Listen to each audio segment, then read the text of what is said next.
This is Daryl Evans with Kings Vision at LAKings.com with Kings insider John Rosen. Well, Game 7 upon us coming up tomorrow night at Staples Center. San Jose winning Game 6 in San Jose by a score of 2-1. 3 games up in San Jose have all been one-goal games, all by an identical score of 2-1. Penalty trouble early on for the Kings. Got them in trouble. Two-man disadvantage. Sharks got on the board. There was no looking back. Kings have to definitely get off to a better start in Game 7. Being on home ice should make a difference. Absolutely. You don't want to fall behind early in a Game 7. That's one key. Look forward to chatting over the next couple days with players who have played in quite a few Game 7s. Mike Richards, Rob Scuderi, they both have that type of experience. Of course, as you mentioned, the discipline has to be a key for the Los Angeles Kings. That worked against them early on in Game number 6 in San Jose. For whatever reason, those games at the Shark Tank seem to follow that familiar script where the Kings getting into that trouble early. They did have a great response late in that first period, a lot of good sustained pressure, but again the third period, once that game developed into the final 20 minutes, really strong defensive performance by the San Jose Sharks to limit the LA Kings chances. Los Angeles Kings looking to get back at it on Tuesday. Going to be a fun Game 7. Yeah, when you look at Game 6, probably one of their best first periods in San Jose, definitely in the series, and probably as of late. They got off to a good start aside from the penalties. They end up hitting 3 goalposts in that first period, but were unable to get on the board. And after that, I thought San Jose in the third period of the game really did take charge. Some things that have to be different. Kings are going to come home to a very comfortable environment. They've won 6 in a row here at Staples Center in the playoffs, 13 in a row going back to the regular season. They had the best record in the NHL, 19-4-1 at Staples Center. They want to use that mystique about Staples Center. And in order to do that, they've got to come out and establish themselves as they did in Game 5. They were very aggressive and won every one of the puck battles. Yeah, the Kings have been an excellent team at home, as we all know. They've had the excellent starts at Staples Center. Only once since the 23rd of March have the Kings actually even given up goals in the first period at home. So what they're going to be looking to do, get those first couple of shots early. Don't let San Jose get any of that early comfortability in that offensive zone. Hopefully not take any penalties. Of course, the Kings penalty killing has been outstanding at home in this series. But what they're going to be looking to do, use the lines to their advantage, try to neutralize the top players for the San Jose Sharks. Joe Thornton has had that very good work alongside Brent Burns and TJ Galliardi against the Mike Richards line in this series. Kings looking to counter that. Hopefully the puck possession game will be something that they can use to their advantage. Work more in the offensive zone. Don't give the San Jose Sharks any time to really set up and feel comfortable in their offensive zone.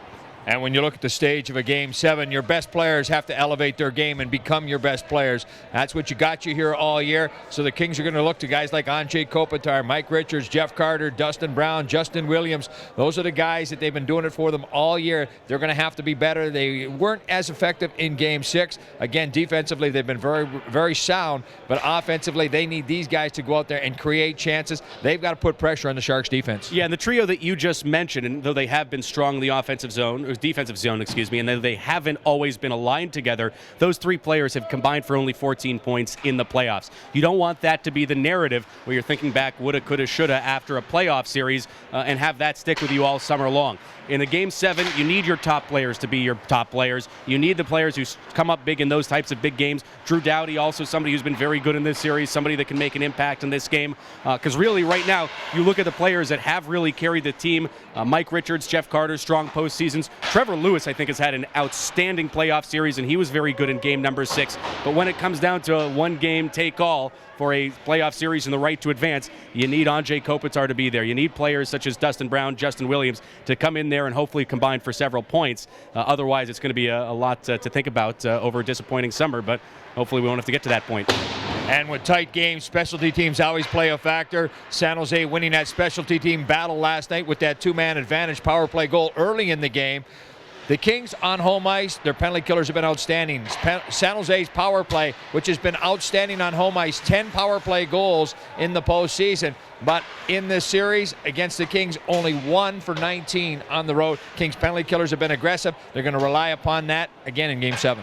Yeah, other than the 5-on-3 in Game number 6, I thought the Kings penalty killing was actually quite good. Of course, when you're putting yourselves in an extended 5-on-3 disadvantage, the likelihood is that the opponent will score a goal. So what the Kings have to do is exactly what they did back in the Game number 5. And the Kings were perfect for 3 for 3 on the kill. Just really hound the puck carriers, be quick, winning puck battles along the boards. Thought they did a good job of that in that game.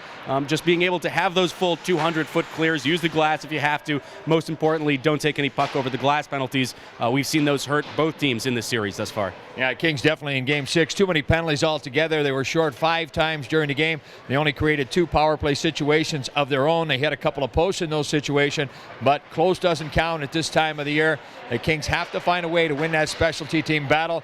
At Staples Center, the Kings have done a great job. They've outscored their opponents in the postseason 16-7. San Jose on the road 18-14-2 during the regular season, 2-3 in the postseason. Kings have to use those statistics in their favor. The way you do that is you come out, you set the tone, as they did in Game 5. Don't take your foot off the gas and take charge of the game. Absolutely. Great starts. Getting that first hit, getting that first shot on goal. These are things that can obviously do a good job of being able to get in there, set that rhythm, set that tempo for the game. And very important, don't want to give up that first goal, especially early. You don't want to have that fighting from behind mentality. San Jose, a very difficult team to fight from behind against, as we saw in that suffocating third period in game number 6. Los Angeles, though, they're comfortable at home. Drew Doughty earlier in the week talked about how they want to make teams be afraid to come into Staples Center. So far, they've done a great job in taking that next step forward, building that identity at home. This is a team that plays its best hockey at home, and that's something that they will feel comfortable with coming in for game number 7.